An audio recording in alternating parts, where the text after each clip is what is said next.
Welcome to another story made by Oracle 1. The air was brittle with winter's bite as the small town of Eldridge nestled quietly beside the glassy expanse of Shadow Lake. Every year, when the cold gripped the land so fiercely that the lake's surface froze into an unblemished sheet of ice, the townsfolk would gather to skate, fish, and share warmth beside crackling fires. But there were whispered warnings passed down through generations. Old tales about the lake's darker nature beneath that crystalline skin. On a gray afternoon in mid-January, 12-year-old Lily Marrow decided to join the other children on the ice. She was a petite girl with a shock of unruly chestnut curls, eyes the shade of frozen earth, and a daring spirit too large for one so young. Her mother had cautioned, "Stay near the shore and don't wander where the ice looks thin." But Lily was restless and curious. The lake held a mystery she could not resist. The crowd spread over the lake like scattered stars, laughter echoing amid the crunch of ice skates and boots. Lily ventured farther than most, toward a patch where the ice shimmered oddly, not clear and white like the rest, but dark and glassy, almost like obsidian. Her steps faltered, but a thrill pushed her forward. Suddenly, a sharp crack echoed beneath her feet, a sound like breaking glass and splintering bone. Before she could scream, the ice crumbled wide and cold water swallowed her whole.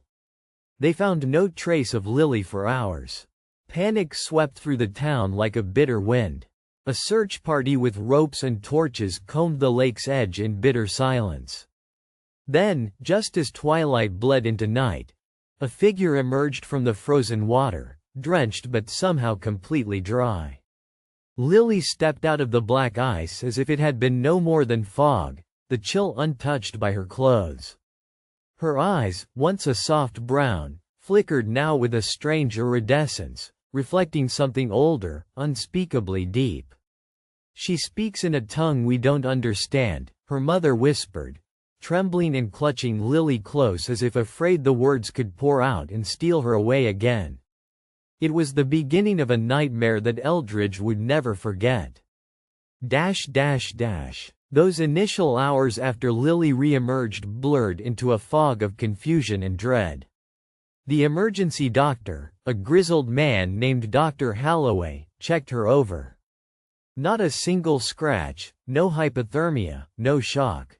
"She's dry as the chapel's floor." His voice was tinged with disbelief. How is this even possible?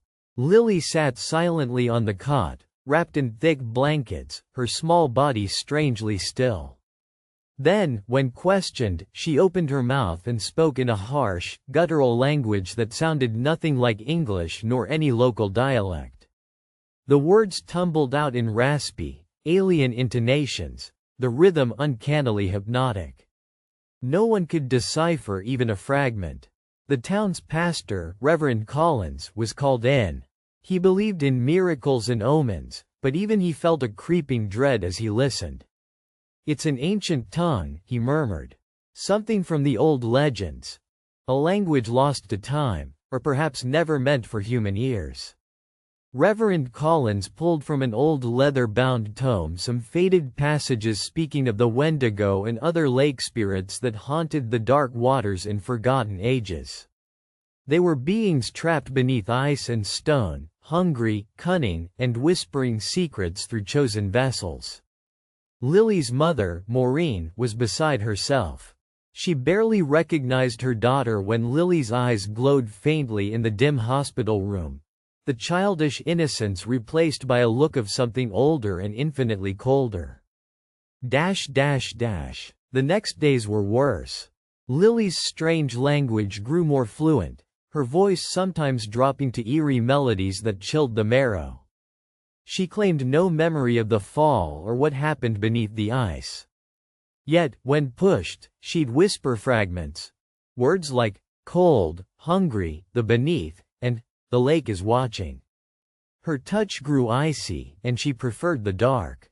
Even more disturbing, shadowy figures started appearing near the lake shore at night. Silhouettes that glided just beyond clear sight, reflections that twisted unnaturally in the icy water.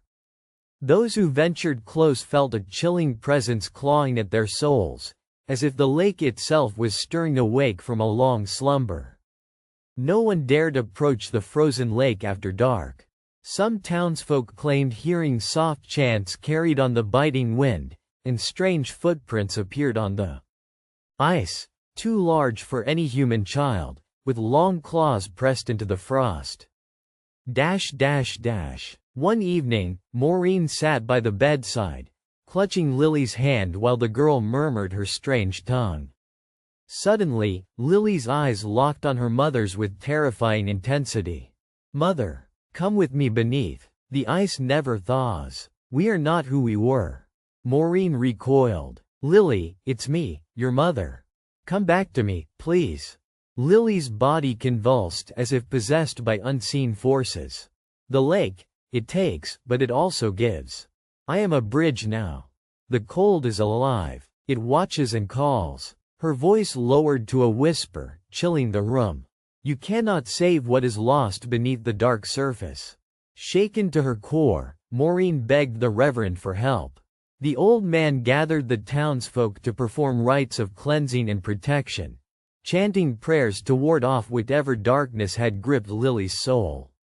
Yet, the lake's pull increased. Lily grew distant, her mind trapped somewhere beneath that frozen abyss, her body a puppet to ancient wills. Shadows in the streets lengthened, and a frost spread through the town's veins in subtle, unnatural ways. One desperate night, armed with only lanterns and their faith, Reverend Collins and a small group marched to Shadow Lake's edge. The moon hung like a waning eye as the ice gleamed silver and ominous. They called to Lily, their voices trembling against the wind-sculpted stillness. But in reply came only that strange tongue, carried like an echo from the hollow world beneath the frozen glass. Suddenly, the ice cracked in a sprawling web of fractures spreading outward as if the lake were breathing, alive and awakening from a terrible dream. A scream, unearthly and rupturing the silence, split the night as dark waters roiled beneath. Reverend Collins urged retreat, but the ice groaned and birthed a crack that swallowed one of their own. The air roared with a violent power, pieces of the frozen lake churning with otherworldly life. From the depths, a monstrous shadow emerged. A towering figure not of flesh but of ice and hunger, its eyes burning cold fire. It was the Wendigo of legend, freed by Lily's fall or conjured by her possession. The creature roared, a sound that shook souls, and the men fled in terror, leaving the lake and its cursed child behind. Back in town, Lily's transformation completed. She no longer looked like the child who had vanished beneath the ice, but rather something else, something part human, part frozen horror. Her skin shimmered like cracked porcelain, and her voice was a chilling melody blending the old tongue and a sinister echo of her own. "Come to me," she whispered through townsfolk's dreams, summoning them to the frozen lake. "Join me beneath the crackling glass where eternity waits, where the lake never thaws." Families awoke in terror, doors frozen shut, windows glazed with frost from the inside out. Eldridge became a town trapped in an endless winter nightmare, caught between the waking world and the lake's hungry, icy grasp. Years passed, but no thaw came.